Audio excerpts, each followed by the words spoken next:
ایک ایسی کہانی جو آپ کی زندگی کو بدل سکتی ہے۔ ایک چھوٹے سے گاؤں کی سادہ سی زندگی میں احمد نام کا ایک نوجوان رہتا تھا۔ اس کا دل بہت بڑا تھا مگر حالات بہت مشکل تھے۔ احمد دن رات محنت کرتا لیکن ہر جگہ سے مایوسی ملتی۔ ایک دن وہ شہر گیا نوکری کی تلاش میں، مگر ہر دروازہ بند تھا۔ جب وہ مسجد کے باہر بیٹھا تھا، نماز کے بعد اس نے آنکھیں بند کر کے دعا کی، یا اللہ، میں تھک گیا ہوں، میری ماں کی دعاؤں کو قبول کر لے۔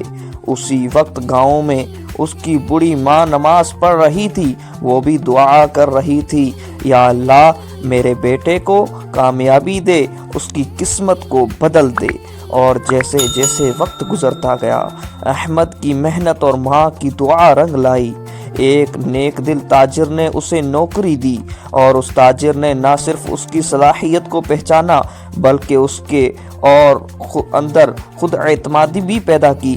چند سال بعد احمد خود ایک کامیاب تاجر بن گیا۔ جب لوگ اس سے اس کی کامیابی کا راز پوچھتے تو مسکرا کر کہتا، یہ میری محنت نہیں، یہ میری ماں کی دعا تھی۔